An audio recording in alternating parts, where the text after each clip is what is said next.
Então, pessoal, mais uma vez eu vou mostrar aqui algumas informações importantes, né, da disciplina que vocês estão pagando na área de instrumentação. Eu vou mandar para vocês depois o link dessa apostila do Senai em PDF, que ela tem muitos pontos importantes para que você venha ler, estudar, se aprofundar, principalmente na parte de planejamento. Então, depois eu vou falar com o professor para me adicionar no grupo, para que eu venha acompanhar junto com vocês e tirar suas dúvidas. Eu sei que a semana é corrida e também qualquer dúvida pode pegar meu contato. Eu vou deixar meu Instagram aqui também para que você venha, porque eu tenho muita coisa do Senai no Instagram. Aí você pode entrar em contato comigo e tirar essas dúvidas e se aprofunde, porque não se atenha só em estudar nos sábados, se atenha em estudar na semana também. Seja curioso e procure saber das informações. Qualquer dúvida, me procure. Meu nome é Obedes. Eu vou deixar aqui meu Instagram.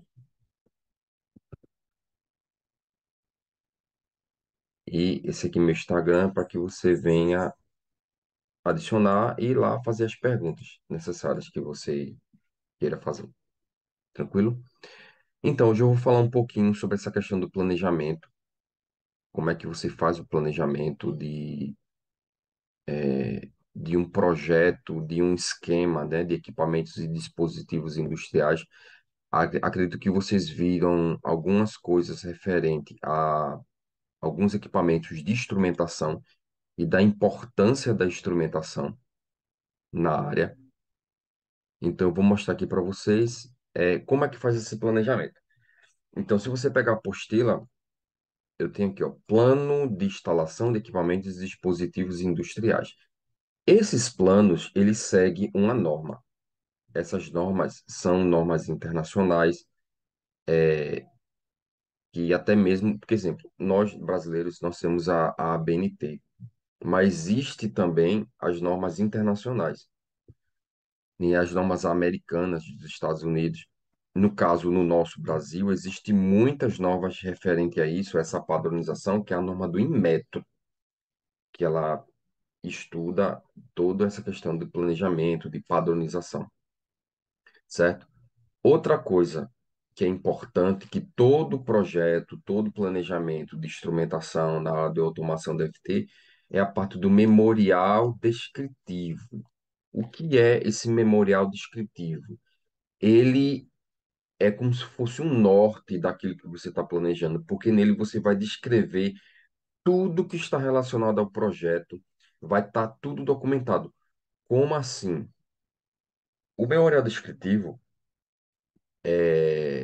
tem até uma definição aqui, ó. O memorial descritivo é elaborado pelo projetista com base em atas de reuniões, em operações de engenharia, nos quais tem sido definido o objeto e o produto.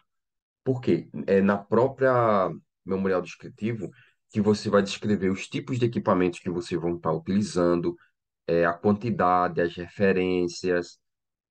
Porque, tipo, se alguém for fazer alguma fiscalização ou for fazer alguma perícia ou fazer alguma manutenção, o memorial descritivo vai estar tudo definido o que é que você vai estar utilizando no projeto. E uma coisa interessante que se faz para você entender toda essa elaboração, porque essa é a ideia inicial do planejamento, você está planejando aquilo que você vai executar. Você está planejando o seu esquema lógico de automação, de instrumentação. Por exemplo, você quer fazer uma instrumentação, quer aplicar um processo de instrumentação para controle de vazão de um determinado produto. Então, você tem que ter as etapas de quais equipamentos você vai utilizar. Então, no duto, tem que ter a referência no duto e no projeto também. Eu não sei se vocês estão entendendo isso, qualquer dúvida me pergunte nos canais e pergunte ao professor também. Então, todo esse planejamento é uma coisa que vai ajudar muito essa questão do fluxograma. Porque o que é o fluxograma? É como se fosse um diagrama que você vai interpretar melhor aquilo que você vai estar planejando no esquema de automação. Porque imagina, como eu falei, você quer planejar um esquema de automação para uma determinada máquina. Então você começa a definir o passo a passo de qual equipamento você vai utilizar e você monta um fluxograma, certo? Por exemplo, aqui, descrição da planta, incluindo sensores, autuadores e eventos externos. Então, você vai descrever cada etapa do projeto da planta e você vai estar planejando. Como falei, isso vai facilitar a questão de manutenção, a questão de verificar qual o melhor tipo de projeto que você vai estar fazendo. Ó, conhecido internacionalmente como PI Diagrams, Pipe and Instruments and Instrumentation Diagrams, trata-se de uma forma utilizada para documentar e obter informações como identificar quais dispositivos, instrumentos de medição estão instalados, onde esses dispositivos e instrumentos estão instalados e qual a funcionalidade desses instrumentos, dispositivos e quais instrumentos estão relacionados entre si, compondo uma malha de controle. Então, todo esse processo de instrumentação, ele pode ser planejado através de um fluxograma. No Brasil, eu tenho essa NBR, ó, NBR 8190. Essa nova está revogada, né? Porque ela está passando por todo um processo de atualização, caso você encontre alguma referência em relação a isso.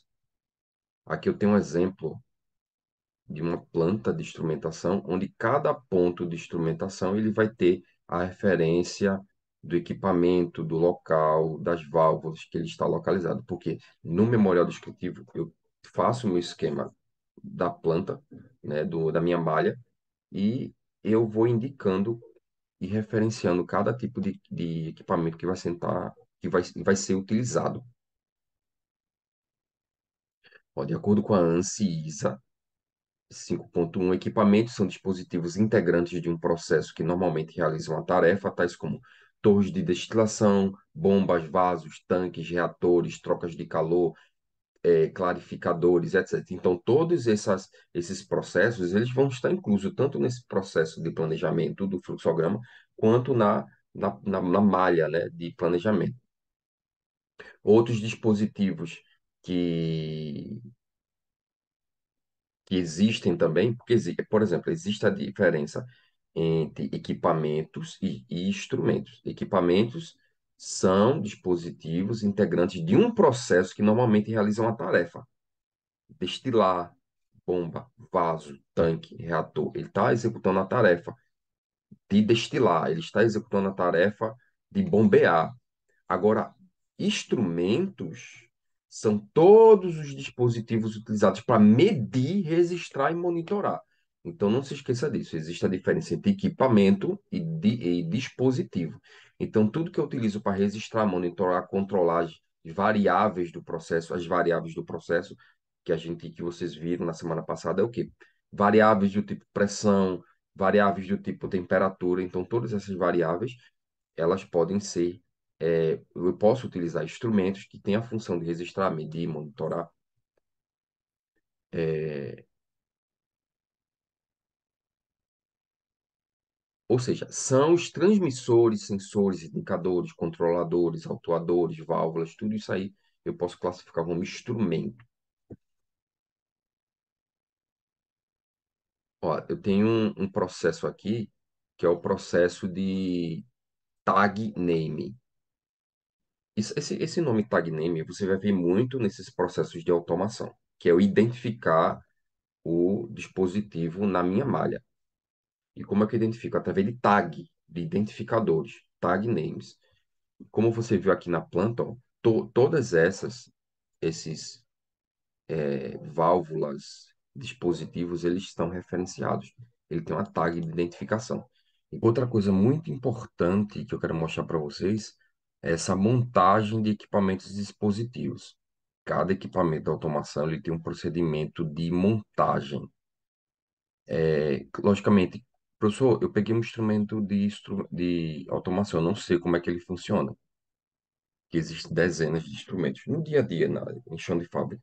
Uma coisa interessante é você verificar o manual do equipamento, para você verificar como é que ele instala. porque existem vários tipos de fabricantes, vários tipos de modelo, e cada um tem sua característica específica. Então, o manual, você tem que acessar o manual para ver essas particularidades, porque existem transmissores, por exemplo, né, se eu for instalar um transmissor, existem transmissores a gás, de vazão a gás, de líquido, vapor, vai ter acordo com o fluido. Então, existe manual que possui informações peculiares de cada fluido que irá ser verificado. Outra coisa também importante é a verificação da compatibilidade dimensional entre a instalação e o projeto. É aquilo, você tem a malha projetual e você tem aquilo que é real. Você tem que verificar se existe a compatibilidade do equipamento para aquela aplicação. Cada projeto tem seus padrões de instalação, conexões, engates, roscas.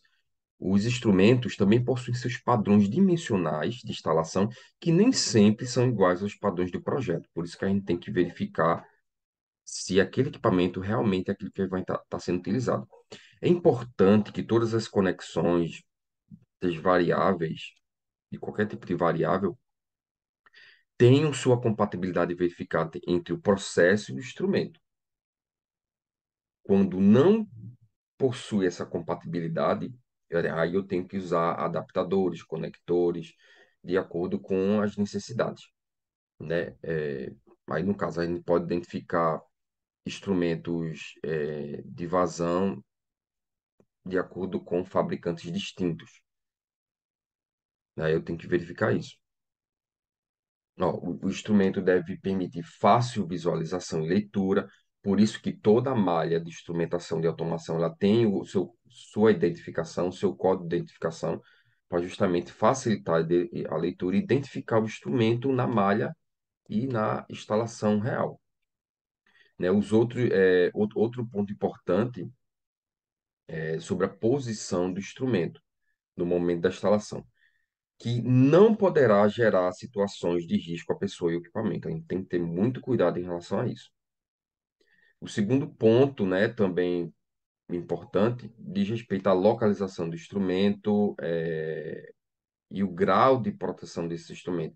Então, na hora de instalar, a gente tem que verificar tudo isso, né, porque de acordo com a localização desse instrumento em relação a pontos quentes, a água, a umidade, a gente tem que ver essa exposição, né, a proteção desse equipamento em relação à exposição para que não venha danificar o instrumento. Então tem que verificar muito isso. Por isso que todos os instrumentos eles devem ser identificados. Da malha, na malha projetual de planejamento, ele tem a identificação dele e no real também ele tem que ter a identificação desse instrumento. Ó, esses aqui são exemplos de transmissores de vazão magnético com sua identificação aqui, mostrando as suas referências de identificação, que tem que constar lá também no projeto. Outra coisa, existem tanto montagens elétricas de automação, quanto montagens mecânicas, né? Montagem de indicadores e transmissores de pressão. Então, aí já vou falar dos equipamentos e transmissores que são utilizados para controlar essas variáveis. Variáveis do tipo pressão, variáveis do tipo. Cadê? Variáveis do tipo pressão, variáveis do tipo temperatura. Então, eu vou falar um pouquinho dos principais tipos de instrumentos que vão ser utilizados. Montagem de indicadoras transmissores de pressão. Falar um pouquinho de pressão. A medição da pressão é uma das variáveis mais usuais no meio, muito diferente, pois a pressão fora do controle em um vaso, em uma tubulação, pode causar acidentes de proporções catastróficas. Então, eu tenho que fazer essas medições dessas variáveis. E essas medições, elas podem ser eletrônicas ou mecânicas. De forma eletrônica, aí você verifica com o professor quais são os instrumentos de medição de pressão eletrônica, e se verificar lá na prática se tem esse medidor para você ver esse equipamento. Então, as medições eletrônicas utilizam sensores, células capacitivas, cristais de quartzo, e a mecânica utiliza a dilatação volumétrica, né, expansão de vapor. Então, tem cada tipo de equipamento de acordo com a tecnologia que eu quero utilizar.